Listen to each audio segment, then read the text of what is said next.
Tea is dead. Living in Asia, I can tell you paper stock is the way to go concerning comics. I have a number of manga laying around the house to read to improve my Korean. They're big and cheap, like a lot of the ladies I like, huh? Tea is dead. Who's with me? High five. I'm just kidding.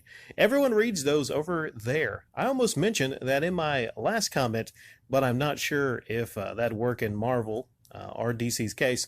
A smaller studio can certainly get away with it, as that would be their thing.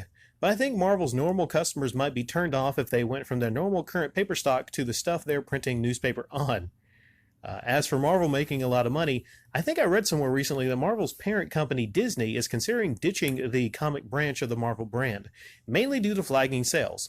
Why continue fighting a losing battle when the movie division is already printing money, and you have 100 plus years of story arcs already written?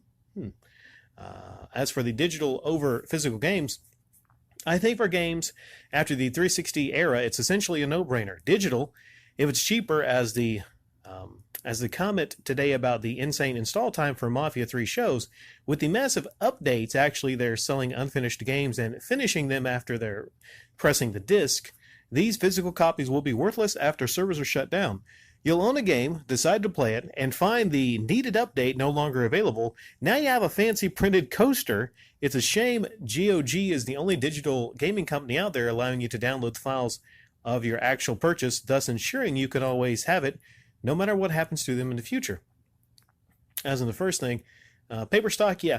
I don't think your regular readers of the Hulk or the Avengers would accept newspaper print. So I get you there. There's never going to be a $2 issue of X-Men #1 on newspaper print. I get that. I understand that. But I think scaling back some of the paper stock a little bit, I think they could make a little bit of sacrifices to get the price down and then advertise it like, hey, the price is a little lower now. I think most people, not all, most people would actually look at that, because like I said, comic collecting, I mean, geez, it's becoming like a rich person's hobby. When you got $8 issues of things. You make a good point as far as digital and physical games. These days, it's really sad.